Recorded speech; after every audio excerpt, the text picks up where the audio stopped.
Ahoy, mateys! Welcome back, everyone, to Captain Keaton. I'm joined today by a very special guest. We came through the pits of hell in order to make this happen, and I'm very happy we did. We have none other than OmegaAceGaming. I got that right?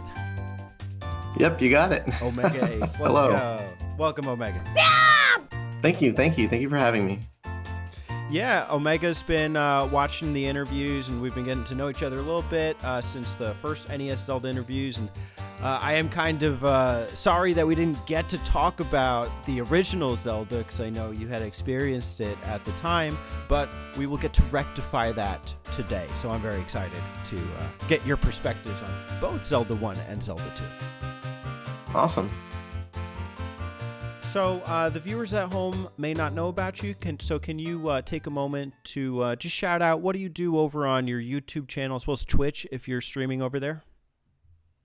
Sure. I mostly stream over on YouTube. I stream on Mondays at 1 p.m. Pacific time and Fridays 8 p.m. Pacific. I stick to generally just the retro games. Although I'd say the furthest out I go is probably like early 2000s. I might stream a modern game once in a blue moon, but it's definitely an oddity. I also tend to lean heavily towards Castlevania. It's my favorite game franchise of all time. I actually upload Castlevania shorts every Tuesday. So that's something that people generally look forward to, where I talk about, the creatures, the lore, the weaponry, and the characters of the game. So that about sums up my channel. Well made. By the way, I was watching one of them, and I think you were talking about like some of the yokai or something. Oh, cool. Yeah. Yeah, Maybe it was like a tree or something. I don't remember exactly, but yeah, I was enjoying this. Yeah, that's exactly right. Yeah. And I happen to really like Castlevania as well, which may relate a little bit to Zelda 2 today. We'll see. That's true. Yeah. And you're a bilingual video producer as well, right? Yeah, I was born and raised in a Spanish-speaking household, so my Spanish is, I'll say, above average. I might get a little caught up with the lingo, but I mean, I at least know how to greet people in Spanish and converse a little here and there. So. Oh, well, gracias, bienvenidos y mucho gusto. Gracias, igualmente. All right, so let's go ahead and get into it. We're going to talk about just exposure to the Zelda franchise and Zelda 2 as well. So what was your first exposure to the series as well as Zelda 2? Okay, so I'd say it was probably around the mid-90s. I was visiting family in Mexico with my parents. One of my cousins had the game along with a bunch of other games on just a bunch of cartridges. They had the TV set up in the living room, and we were just skimming the different cartridges. One of them was like Punch-Out for the NES. I think he had some oddball games in there too, but I don't remember what they were. Pinball was definitely one of them as well. If you guys remember Pinball, Donkey Kong, Mario Brothers before it was Super Mario Brothers. And then out of the pile, the one that stood out to me the most, obviously, was The Legend of Zelda on that iconic gold cartridge. And as soon as I saw that, I said, "Hold the phone. We've got to play that one. Let's see what this one's about, And he's like, "Okay, sure." And he popped it in. He started a new file for me. And then that's where he was just kind of showing me the ropes. He's like, "Okay, you just walk straight into this little cave at the start. Here's the sword. The first dungeon's over here." And he walked me through maybe somewhere all the way up until the second dungeon, and he was just like, "And that's the Legend of Zelda in a nutshell." And it made such a big impression on me. The music really stood out, even though the game doesn't have like a huge soundtrack. It doesn't have that many songs. Like the few that it has really complement the gameplay. So, and I also really was just entranced by the secrets. Like walking through there are certain walls that you wouldn't even bomb. You would just walk through them, and there'd be a secret behind them. Whereas other ones, you just had to kind of just, guesstimate where there might be secrets by bombing specific walls. And I don't know. I just found it so charming. It was such a good game.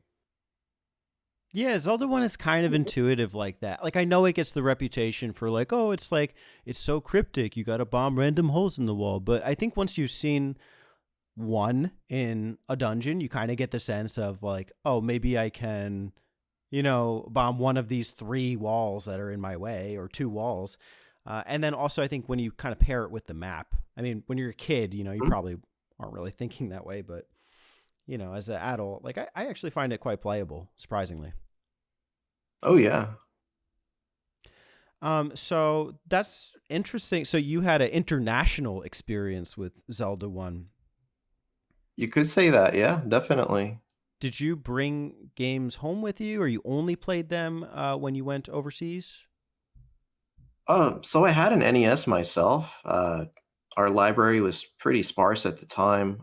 My parents would just go to the local flea market, and sometimes they'd snag some good deals there, and that's how the library grew. I never really got any games. Yeah, I never really got any NES games brand new, or if we did, I was so young I just don't remember. I was born in '86, so the NES had been around for at least a couple of years. I want to say, was it '84? I don't recall, but uh, by the time I was old enough to realize what an NES was, it had already been around for at least 5 years. So, a lot of games were already just in circulation in the used market. So, my parents got us like some of the earliest titles I remember having were like Super Mario Brothers 3, uh, Teenage Mutant Ninja Turtles. That was one that really stood out to me that we had. Gyromite. Although we didn't have the robot, we had Gyromite, but not the robot. Uh, yeah, it was just a library that was slowly growing. So I was introduced to a lot of games just through my cousins in Mexico. Hmm. When did Zelda 2 come into the picture? So that game I didn't actually play until I was in middle school. So that had to have been the late 90s, probably 97, 98, 99. By then, Ocarina of Time had already come out. I was a full blown Zelda fan. That wow, like I remember, and I don't mean to deviate too much, but when I first saw Ocarina of Time, it was at a Sears. I don't know if you are aware of what Sears is. It's just like it's a retail store. I don't really think they're around anymore, but No. uh, when I saw all it was just a video of the intro playing on loop, that game's intro, and as soon as you'd reach the end of the intro, it would just cut out and start over. I must have seen that intro like a good 10 times. I said, "Oh my god, like this is beautiful. I can't wait to play this." And so it was like a snowball effect. By then I had the first Zelda. I already owned it at the time. Uh, I got Ocarina of Time, and then soon after I got Zelda 2. So And when that you game, say the intro, you're talking about the Ocarina of Time intro? yeah, the Okay. Ocarina of Time intro, I would say, is what turned me into a Zelda fanatic. At the time, like it became like a thing. Like, oh, any Zelda game I see that I don't have, I'm gonna have to pick it up now. And uh, so I picked up Ocarina of Time, and then I started going backwards with Zelda 2, which I found at a flea market. It was a little scratched up. I still have that copy. I must have gotten it for like $5, but I Wow. mean the mileage I got from that game was, man, my god, dude, it was one of those games like I kept beating it over and over again until I maxed everything out, and I was like, all right, well I'm gonna keep playing it anyway, and I must have restarted that game like a good 3 or 4 times before I got my fill. That's awesome. Yeah, you're pretty proficient at it. I checked out one of your stream archives, and you cleared this game in like a very short amount of time. Yeah, I mean, I'm definitely not a speedrunner. I'm just comfortable with the game enough to know where to go without having to, use a guide to know exactly where I'm going. Occasionally, something will slip my mind and I have to wander a little bit, but I don't have to use a guide too much anymore to get through the game. Yeah, it's comfortable. I'm comfortable with it. So prior to Ocarina, were you aware of Zelda 2? Yeah, yeah, it was just one that I'd kind of just keep my eyes open for, and I never really saw it for a decent price. Uh, I was pretty low budget at the time. I don't recall if I was working. No, I wasn't working my first job yet. I didn't even have a job. So whatever money I could pull together, that was my pull, you know? And I said, okay, well, if it's above this much money, I simply can't get it. And at the time, I think I had $10 in my pocket. So when the dude Mm. told me five, I was like, okay, that's a done deal. Let me buy that, you know? Mm-hmm.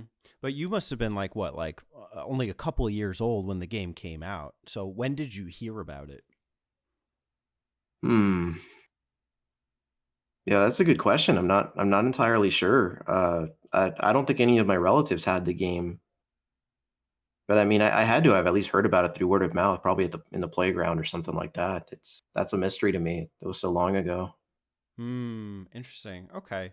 So you can't really trace back like, well, okay, but it's, it's interesting because Zelda 1 stands out. It's like, oh, I played this at my Mhm. cousin's house, and oh, I have these memories. He showed me where the sword was. But Zelda 2 just like wasn't around, or like, it's all. So I think what I'm you can go first and I'll jump in.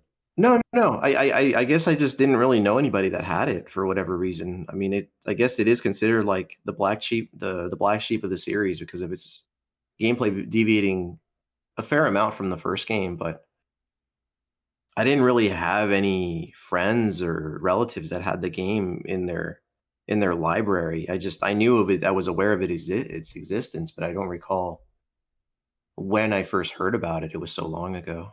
Right, and I believe you. But I think one thing too that I'm thinking about too, because I've been doing some research, like it's not that far off from Zelda 1 in terms of like fiscal success. Like Zelda 1 is I think Okay. 6.5 million, and Zelda 2 is 4.5. So I'm like curious, like Yeah. wasn't it around? Like would it not have been around at that point? Like in the U.S. I don't know, Yeah. but I believe you too when you say like I didn't know anyone who played it and I didn't have it. Yeah. Yeah. I don't think I knew anybody that had it. That's the thing. Otherwise, I mean, it would have been a second gold cartridge scenario where I would have seen it and it would have just glowed. You know what I mean? But Sure. Well, uh, can you say, were you aware of it? Like, do you have any memory of being aware of it prior to Ocarina? definitely that. Yeah, it had to have been mentioned at least. I'm sorry. I really don't recall Oh, no, that's when it okay. was mentioned. That's a valid Yeah. answer too. I mean, and so like, did you have any thoughts on the game?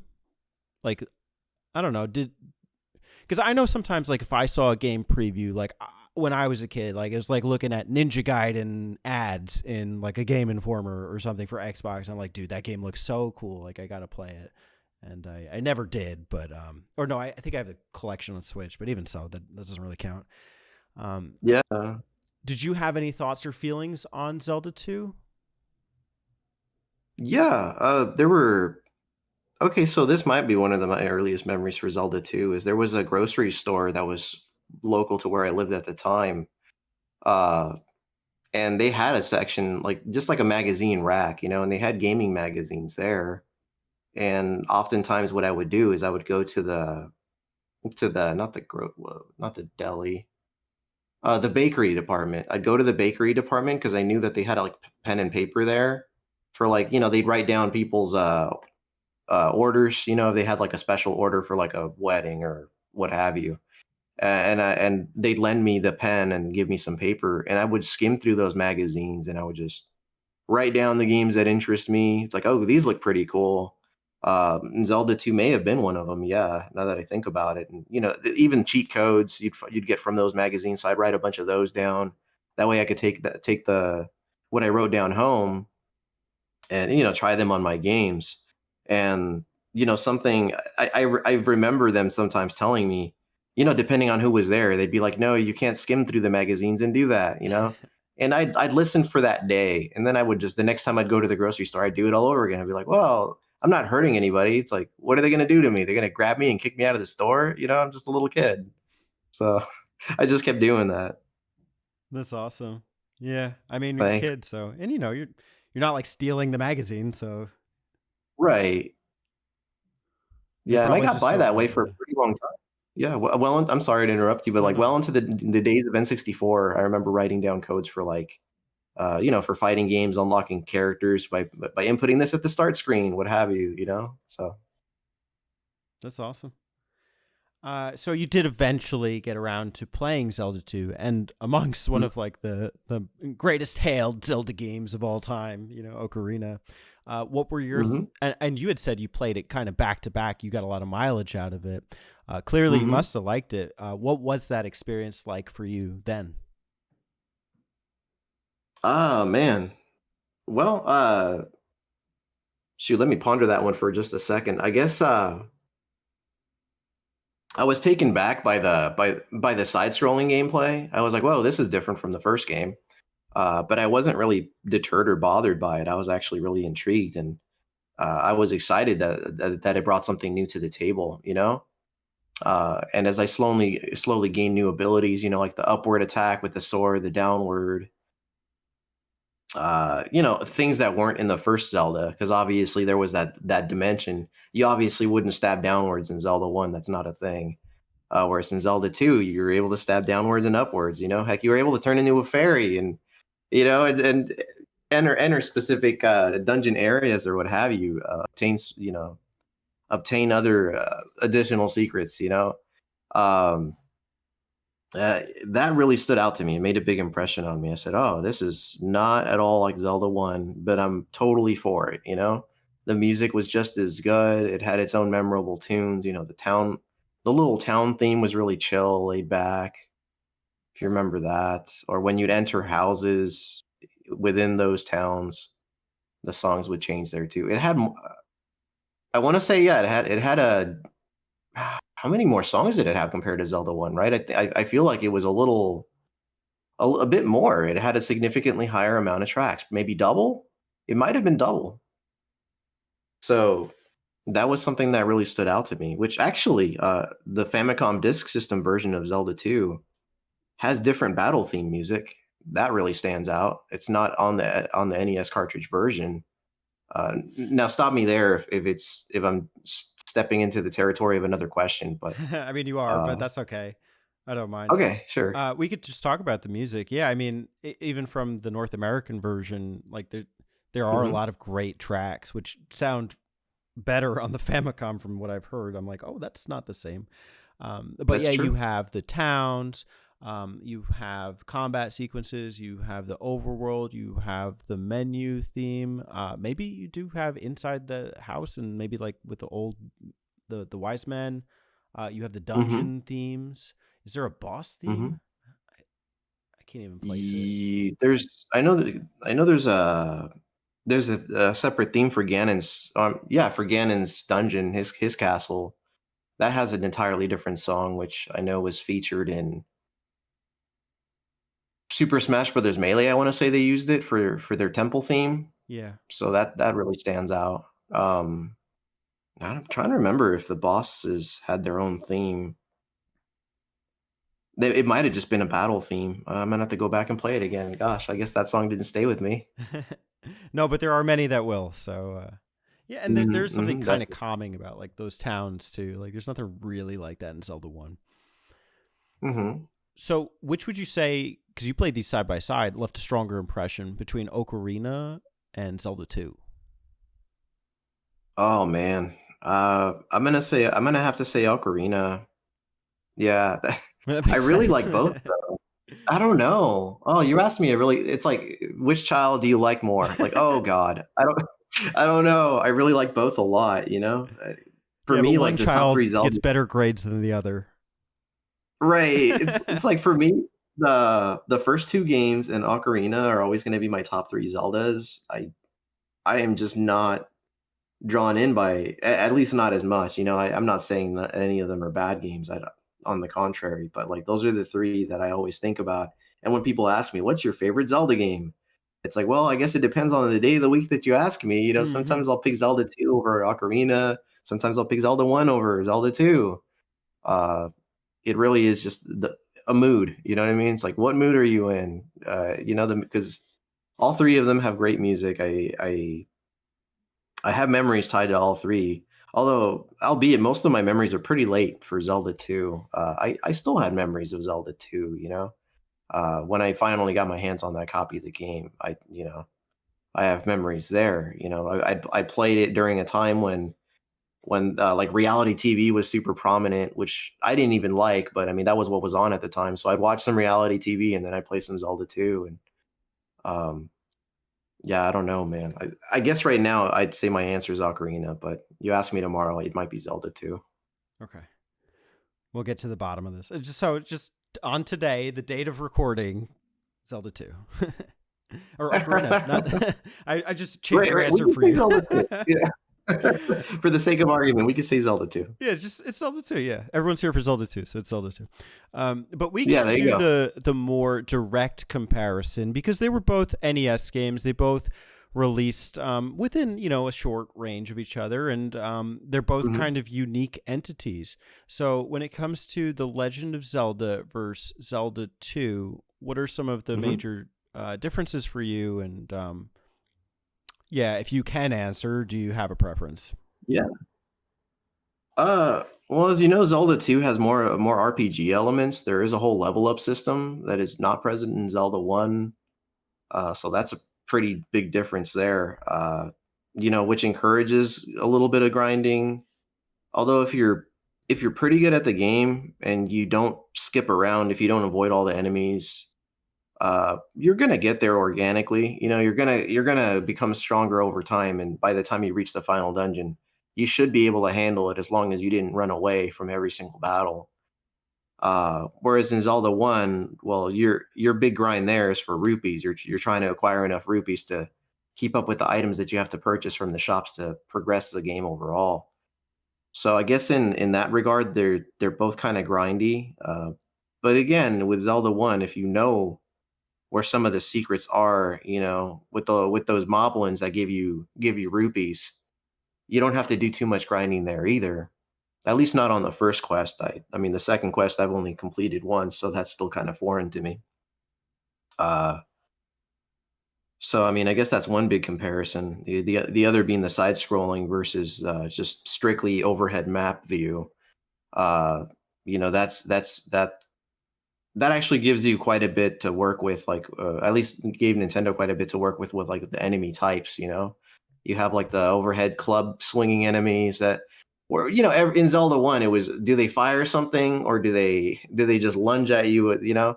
Whereas Zelda 2 it's like, okay, these guys are going to swing overhead, these guys are going to arc up and down like this. uh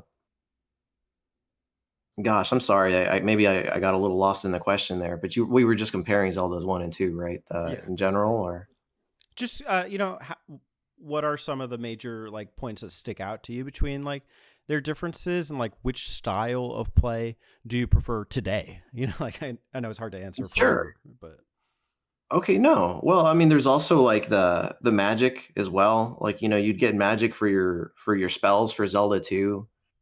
Uh, you know, as you know, when you attack the inactive statues of the armor, I don't remember what that armored enemy is called in that game. I don't know if those are dark nuts or not, but uh actually, I don't know if you're aware of this. I'm sure you were, but like if you attack the heads of the dark nuts, sometimes they drop little potion bags. So you can use those to replenish your magic. You I can believe even it's kind of Iron farm that. Like Knuckles. But Iron Knuckles, that's what it is. Yeah. So you can step into the first screen of every dungeon in that game, or palace. I think they called them palaces in that one. You can strike the Iron Knuckles head, and if they drop a potion, you can pick that up, or you could step out and go back and try it again. So so the potion. I'm sorry, the magic is one major aspect of Zelda 2 that's not present in Zelda 1. Um, well, I mean, shoot, that covers gameplay for the most part, and then there's the music. Obviously, we talked about that not too long ago. yeah, and I'll just kind of Mm, help you out here because I mean, I've been playing these back to sure. back. So I mean, even just the existence of towns is like an expansion of like the wise men, the linearity versus kind of the open world exploration. Hmm. And Yeah, even that's just true. That's like, the concept of like, even I'm not too concerned about narrative, but like, Ganon being kind of like the arch nemesis. And I feel like Zelda almost being a footnote in the first game versus, she's so present, like in this one, just sleeping. And, um, I don't even know how to characterize the plot of this one, but like, finding the dark bosses that, and and activating the pillars to do something. I wake her up. I don't know. Yeah, that whole thing, right? Your end goal is to wake up Princess Zelda because she's been cursed by Ganon or something to that effect, right? Yeah, I don't know. I mean, actually that is something worthy of mention. If it's maybe it's too early for me to do this, but like if you've ever looked at like the manual for Zelda 2, it actually has. And again, stop me if I'm affecting the flow of the video, but like it actually has like visual aids for like the story. Let me see if I can pull it up here. Like you see, it's got like it's got artwork of like the town's being attacked by the moblins. The old hag seeing that you have the Triforce of courage on your wrist here. Here's Princess Zelda. She's giving him the scoop on what's going on. It's a fair amount of text actually. I don't know if you see that, but like they're definitely telling a story, and it's not a short one. It's got a lot of text. So if you ever really want to get the full spiel of the game, dude, it goes on for pages and pages. There's at least several 10. pages. There's at least 10. I was reading the North American one, and I was like, I don't want to read 10 pages of narrative for this game, but I get it too, because like it, what else did you have back in the day, to really tell you about the story? So interesting. It's there if you want it. That's also worth mentioning is that like a lot of the time, a game's story or just plot was scattered across so many platforms. Like, sometimes it was just on the manual.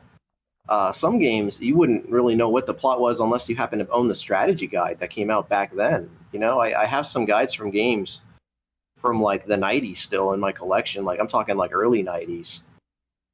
And you'll see story elements there that aren't present in the game. So you want to pull everything you can together to try to give yourself the biggest amount of story, if that's your thing, if you're really into the lore of the game. And unfortunately, well, no, I shouldn't say unfortunately, it's to the benefit of everybody. The internet blew that wide open. You don't have to do that anymore. It's all right here on this fan page.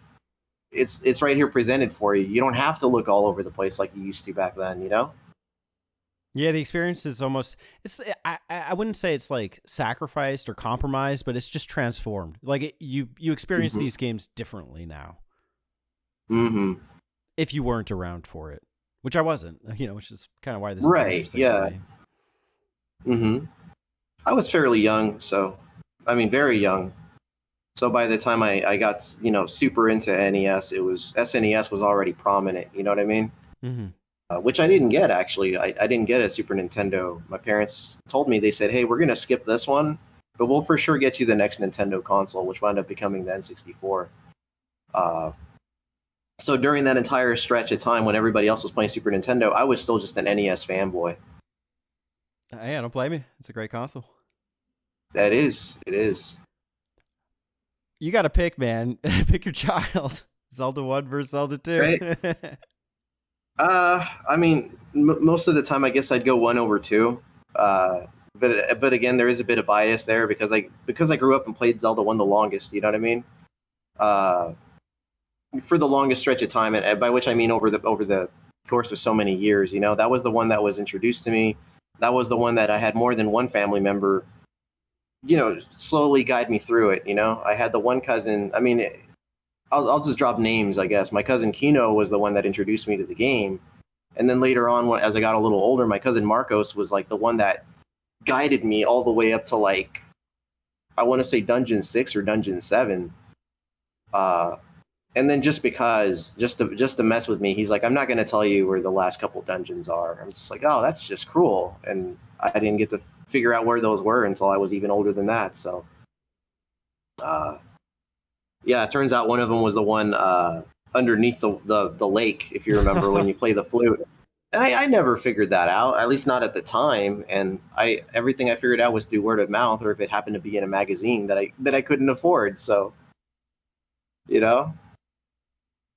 Hey, that's strong memories. I think that's good a reason as any. I mean, when it comes to this series, like I seriously think you could make the argument for almost any of them, especially the one that like you grew up with or was so impactful for you. I think a lot of Mm-hmm. emotions are tied to the Zelda series. Like when you talk with people about it, even me, I can acknowledge my bias, my Ocarina bias. It was my like first video game ever, just about. And Majora's Mask, like that one was meaningful in a different way. But even just playing them side by side, so those two have always held a special place in my heart, and I don't know if any other Zelda game could truly displace them for that reason. Which, Mm-hmm. does that make me subjective? Yes, but do I own that? Also, yes. Yeah, I think it's human nature in general, so that's gonna happen. Okay. So, since you've been bringing up or not bringing it up, but I've noticed you streamed the Famicom Disk System version. What's up with that? Mm-hmm. Talk to the viewers Yeah, so about the Famicom Disk System as well as the FDS version of Zelda 2. so because it's related, Zelda 1 was the first disk system game that I've ever held in my hands. Uh, I didn't care for the disk system. I wasn't interested in it until I went to a retro game store, and the owner had, I don't know, maybe 3 or 4 games. He had Kid Icarus, Zelda 1. He may have had pro wrestling. That's the rest is irrelevant. I'll just put it that way. The rest is irrelevant. And I said, yeah. He's like, you ever seen the disc system games? I'm like, yeah, I don't really care to see them. And he's like, no, but look at it. And he like took it out of the display, handed it to me, and then I opened it.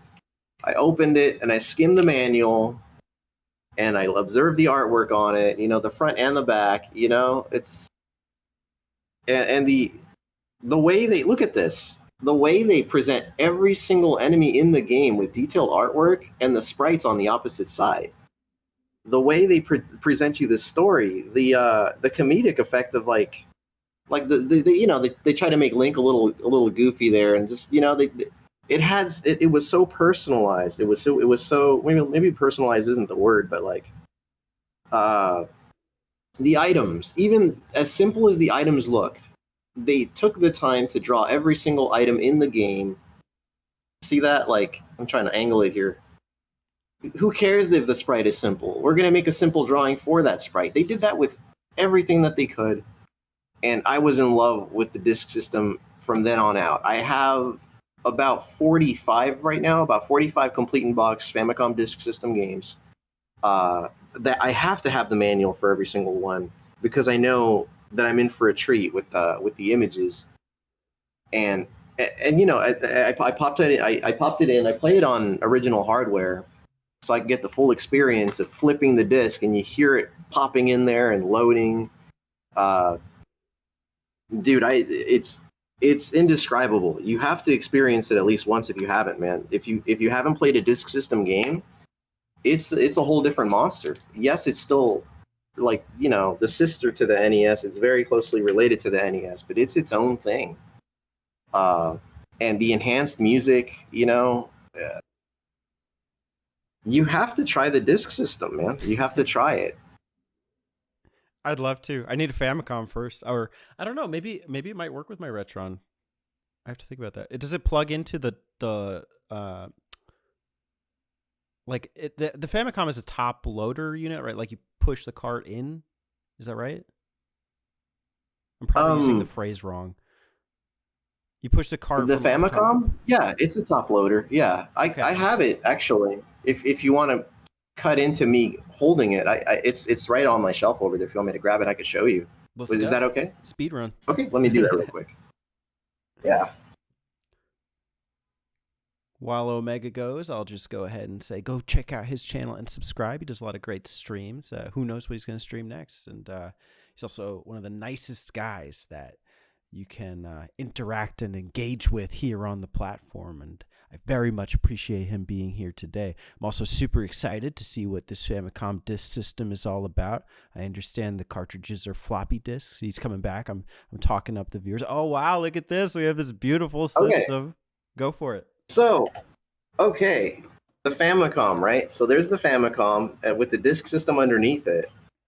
The Famicom has a little slot up at the top here. Here, I'll just try to be careful as I fiddle with these things, but it has a little slot right at the top here that's actually closed by a flap. So right there is where you either put your Famicom cartridges or the RAM adapter, which is this right here. It fastens right in there. Heck, I'll put it on so you can get that full click experience there. So that goes right in there, and then this cable, you can see actually I have a bunch of twist ties tied to this to keep the cables, goes into the back of the disk system here. So this is, in a nutshell, what Japan messed with over there. And the reason I got this specifically was for the microphone on the second controller right here. So there are games that utilize, it's not many, it's probably, I'm going to say about 10 games, most, about half of which aren't really, they're more like Easter eggs. So it's maybe about 5 games that actually actively use this. But this right here lets you do things like the pulse voice enemy, as you know, it says they don't like sound. You just shout right into that little thing, and any pulse voice on the screen just dies instantly. And that stayed, as you know, that stayed on the manual, on the North American manual, and people are like, okay, I guess let me play the flute and see if that does anything, and it wouldn't do anything. And then from there, you just had to disregard it. You're like, well, all right, let me just stab this thing to death. I can't really find any other way to get rid of it, right? But I actually do plan on playing the first Legend of Zelda this summer on the channel on original hardware. So you do not want to miss out on that, man. I'm going to play both the first quest and second quest with this setup right here. I have a mess of cables and adapters to make it happen, but I'm going to stream it right on the original hardware. So that's going to be a treat. What are you going to shout at the Pole's voice to kill them? Any references I can think of that are tied to the channel, I'm definitely going to be shouting into that microphone. Okay. Maybe some Simpsons quotes. Whatever comes to mind, you know? You're better than me. I'd be cursing them out.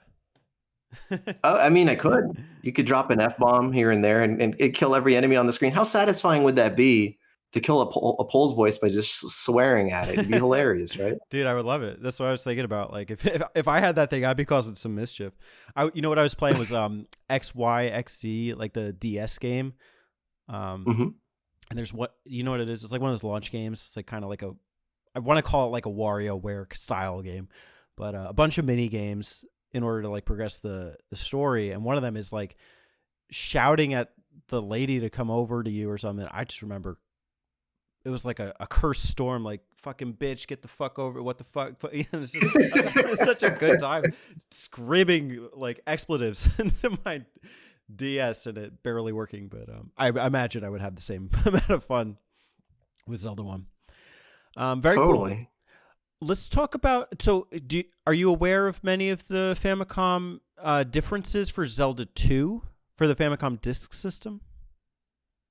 Yeah, there's a few that I can think of like right off the top of my head. You know, the intro theme definitely shines more on the disk system. It's night and day. It really stands out there. The overworld battle theme is entirely different, and it wasn't used anywhere else on the NES version of the game. That song actually made a return. I want to say it was in The Legend of Zelda: The Minish Cap. So they actually used that song, the battle theme from the Famicom Disk System version of Zelda 2. They used that theme as a song in the Minish Cap. I mean, correct me if I'm wrong, but I'm pretty sure it was the Minish Cap. So that's really just something that stood out to me. Some of the enemies, some of the sprites on the screen were different. Like the ones for the enemies that came up on the screen as you're traversing the map are totally different. In some ways, The Legend of Zelda 2 definitely looks, it's both superior and inferior on the disk system. So, you know, superior sound, but certain things still feel unfinished in a way, comparably anyway. I know there's one boss that's not present at all in the disk system version, which is the big barbarian looking dude with the club. I forget his name, but he's not in the disk system version of Zelda 2. Instead, you get another one of those. You said Iron Knuckle. You face another one of the Iron Knuckles on the horse, I think is what it is. The level up system is totally different. You have you actually have free will to choose what you want to level up. Like, you're able to scroll through it and pick, which is more strategic in that way, because that's actually one of the things that makes it such a more difficult game is in the event that you have, say you level up something up to 2, something else to 2, and then something to 4. That means when you die, everything's going to revert back to the lowest level, which would have been 2. So then everything is going to be a 2 across the board.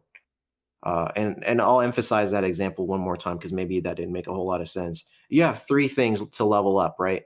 One of them is at level 3, one is at level 2, one is at level 3, one is at level 2, and one is only at level 1. You neglected one of them the entire time. When you die, everything's going to go back to level 1, which is the lowest level up you have. Does that make sense? Yeah. So, and I can kind of clarify that as well.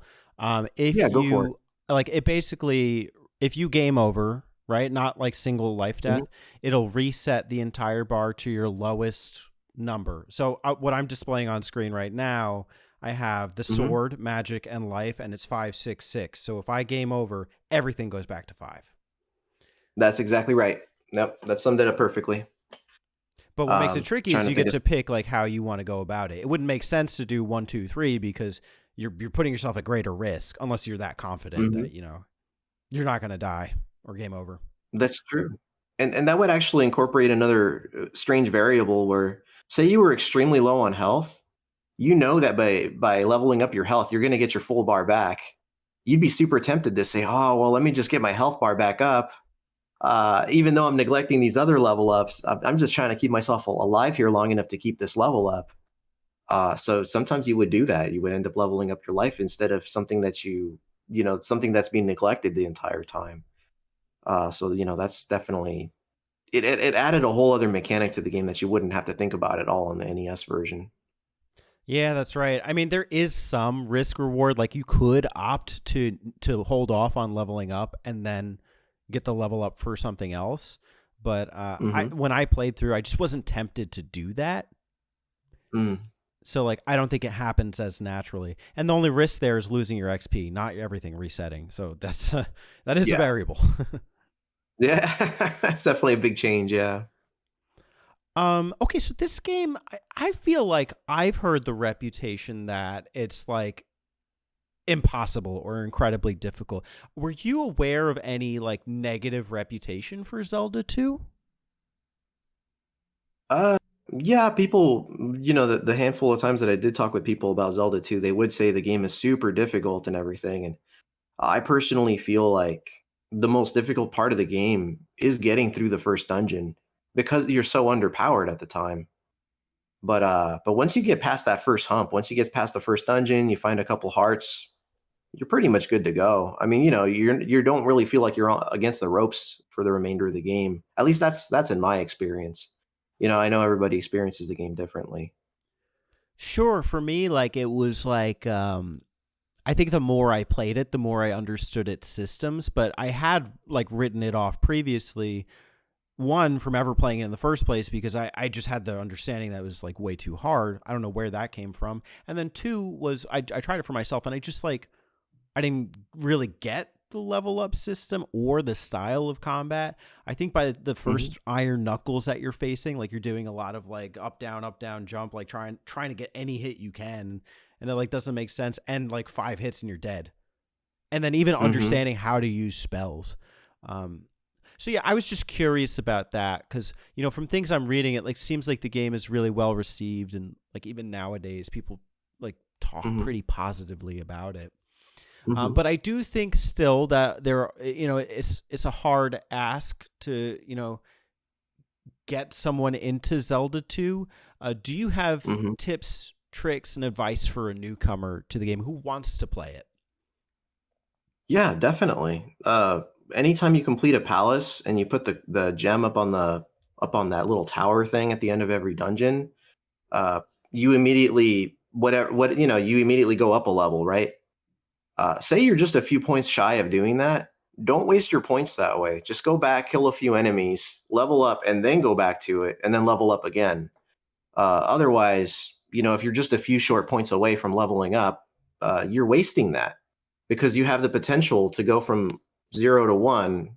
You know, you're wasting all those points by doing that. So if you're just a couple points shy of leveling up, go back, kill some enemies, level up, and then finish the palace. Just put the crystal up or the gem up there and get yourself another level up.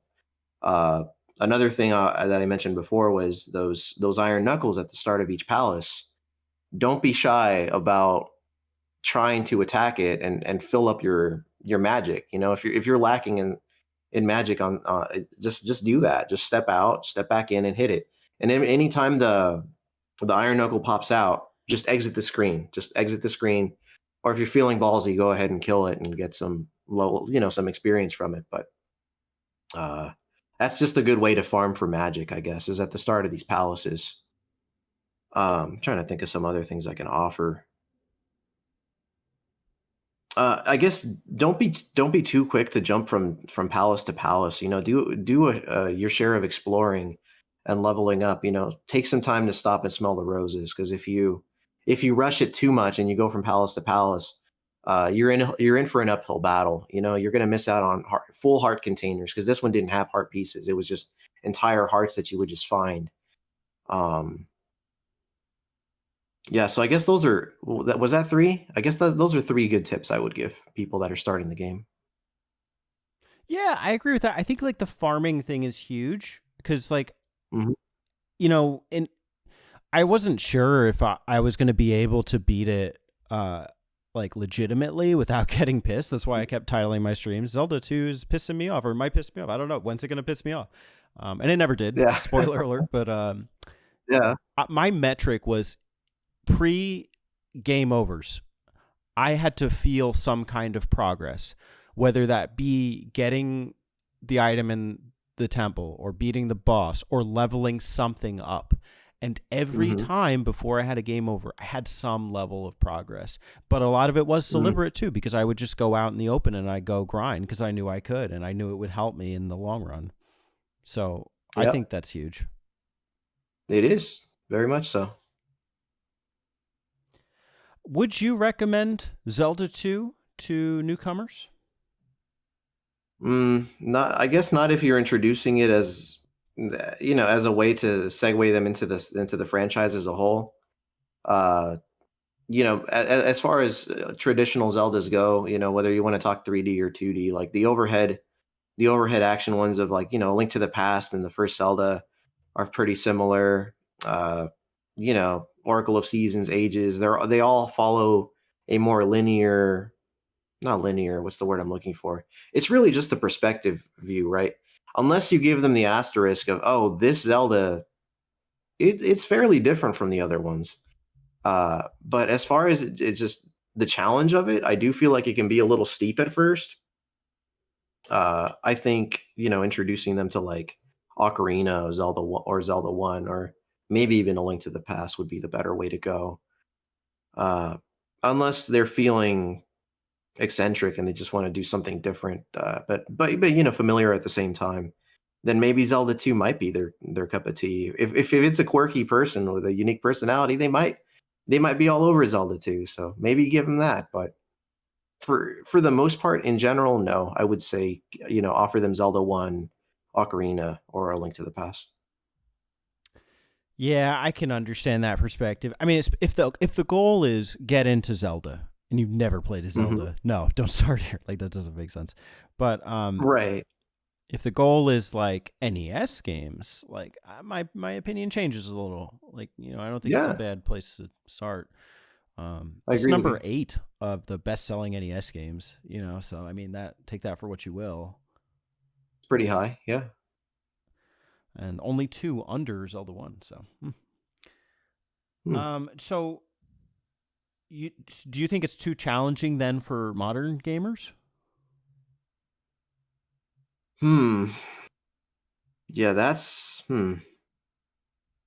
I don't really have a firm grasp on what a modern gamer is these days. Outside of just what I've observed.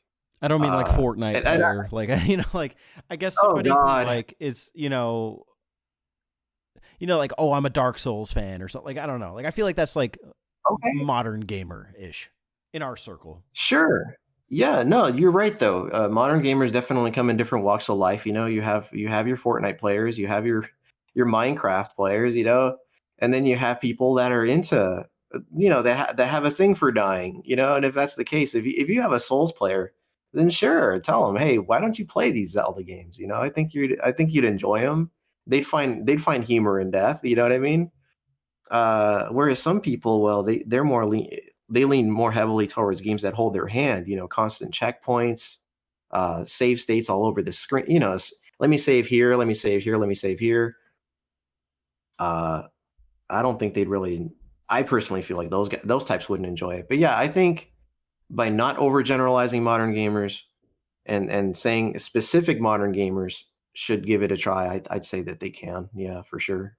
I see that. Do you think that it's possible to bring this style of Zelda back within the Zelda franchise, or just maybe like indie games? I would say so. Yeah, I think that they could. It was just because it's different for a Zelda title doesn't mean it was bad. I think I think it's great. I think it's a lot of fun. I don't think there are enough games that do the overhead perspective to the side scrolling perspective. I'd like to see more of those. I Yeah, mean, off the top of my head, I can't think of many, but just Link's Awakening is the only one that combines the two. I mean, Shovel Knight, I guess, is like a comparison. kind of, yeah. But yeah, I don't know. Do you think it's possible to do this within the Zelda franchise? I'd like to see it. Yeah, I think I think that the Zelda 2 fans, which I know there are enough of them out there, they'd be doing backflips if that happened because there aren't many games like Zelda 2 within the Zelda universe. And yeah, even Link's Awakening, that aspect of it was very minimal. There were just a few areas in the entire game that were like that. Oh, here's a tiny little side scrolling segment here. It gets you from point A to point B, and then you'd be back on the overhead view. So I'd love to see a Zelda game that leans more towards the side scrolling aspect, and the overhead view merely being for, you know, making your way from point A to point B on the map.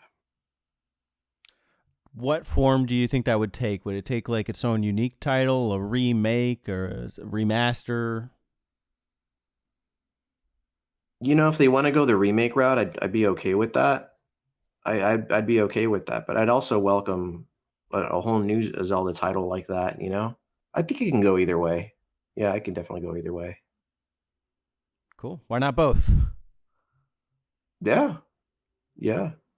I think both for sure. If it was spread over a really large period of time, otherwise it might be a little too jarring for Zelda fans that are mostly into the remainder of the franchise and not Zelda 2.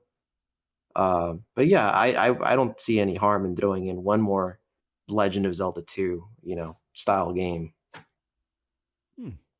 Cool. Maybe there's hope Sorry, after all. yeah, and for the record, I constantly call it Legend of Zelda 2 because the title on the Japanese copy is literally The Legend of Zelda 2, So it's just the way I phrase it. I understand that it's called wow, I can't even remember what they call it in North America. The It's Adventure of Link's. Link. There you have it. So Yeah. in my head, it's always Legend of Zelda 2, Legend of Zelda 2, because that's what I see on the Famicom Disk copy. So I mean, to your credit as well, like, I mean, is this not the only Zelda game that doesn't have the Legend of in the title? yeah, that is true. Yeah, you're totally right. So we're closing up at about an hour here. What are some final Sure. thoughts, impressions that you have with Zelda 2? The Legend of Zelda 2 in Japan. Yeah. Just give it a go and at least try to have the patience to get through the first dungeon. I know I've seen a lot of people quit before they finish the first dungeon and they write it off as too difficult of a game, but I feel like it really picks up its stride after you finish the first dungeon. So at least get through the first dungeon, I think it'll grow on a lot of people that would have otherwise written it off if they don't at least finish the first dungeon. There you have it, folks. Before I let you go, Omega, I have a final question for you. You, sir, are an NPC in the game. Where would you appear in the game, and what would you say to Link?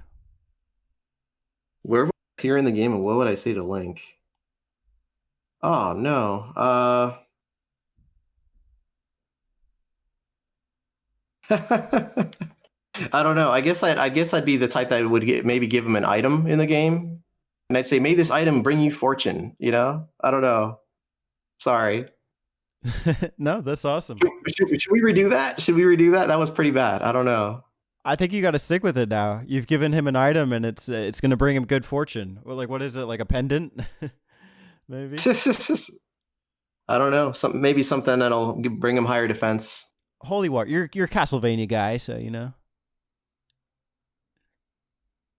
There you go. Yeah, take this cross and throw it at your enemies. Yeah. We'll use that one. Hey, there you go. Excellent. OmegaAceGaming, thank you so much for joining. Hope to have you back soon. Yeah. Yeah, thanks for having me. Thank you.